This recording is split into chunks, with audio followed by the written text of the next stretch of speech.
नमस्कार दोस्तों, आज हम बात करेंगे उन चमत्कारों और रहस्यों के बारे में जिन्हें विज्ञान अभी तक पूरी तरह से समझ नहीं पाया है। क्या आप भी सोचते हैं कि भगवान है या नहीं? आज हम आपके सामने 6 ऐसे अद्भुत उदाहरण रखेंगे जिन्हें विज्ञान भी समझने में असमर्थ है। तो चलिए शुरू करते हैं। पहला उदाहरण है गंगा जल। आप सोच सकते हैं कि पानी तो पानी होता है, लेकिन गंगा जल में कुछ खास है। गंगा नदी का पानी जब बोतल में रखा जाता है तो वह सालों तक बिना किसी गंध के ताजे रहता है। और क्या आपने कभी सोचा है कि गंगा जल में बैक्टीरियोफेज होते हैं? ये वायरस हानिकारक बैक्टीरिया को मारने में मदद करते हैं। विज्ञान इसे समझाने की कोशिश करता है, लेकिन फिर भी गंगा जल की पवित्रता, उसकी शुद्धता और उसकी अमृता का रहस्य अब तक सुलझा नहीं पाया है। विज्ञान कहता है कैसे, लेकिन विश्वास कहता है क्यों। गंगा का जीवन अमर है।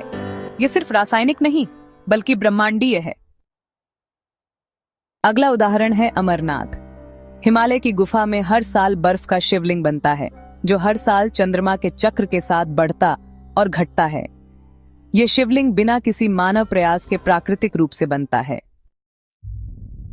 वैज्ञानिक रूप से यह बर्फ के पानी के बूंदों से बनता है, जो गुफा की छत से टपकते हैं।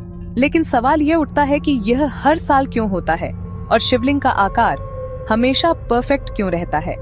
यह बर्फ का चमत्कार नहीं, बल्कि शिव के आशीर्वाद का प्रतीक है।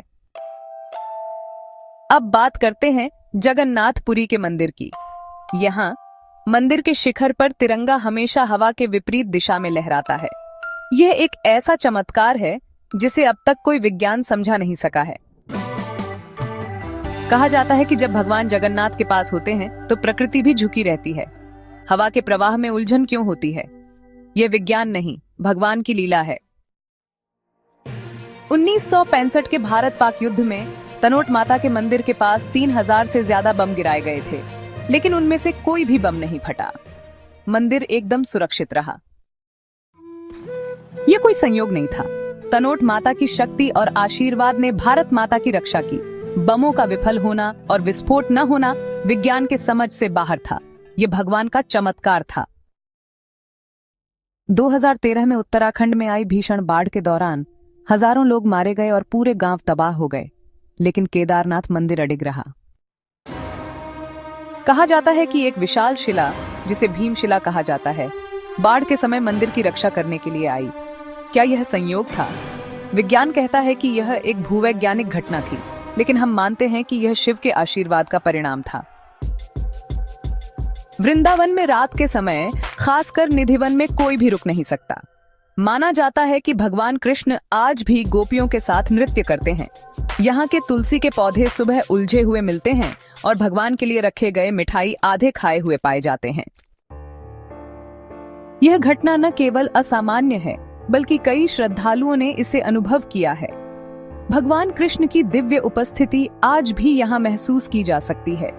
विज्ञान इसे समझने की कोशिश करता है, लेकिन असल में यह विश्वास और भगवान के चमत्कारी प्रभाव से जुड़ा हुआ है। दोस्तों, इन सभी घटनाओं से यह सिद्ध होता है कि भगवान के चमत्कारों को तर्क से नहीं, बल्कि श्रद्धा से समझा जा सकता है। विज्ञान का काम सिर्फ कैसे तक सीमित है, लेकिन विश्वास हमें क्यों का उत्तर देता है। इन चमत्कारों से हम समझ सकते हैं कि भगवान हमारे बीच हैं, हमें आशीर्वाद देते हैं और हमारी रक्षा करते हैं। अगर आपको यह वीडियो पसंद आया हो तो कृपया लाइक और सब्सक्राइब जरूर करें। और हाँ, इसे अपने दोस्तों के साथ शेयर करना ना भूलें। धन्यवाद।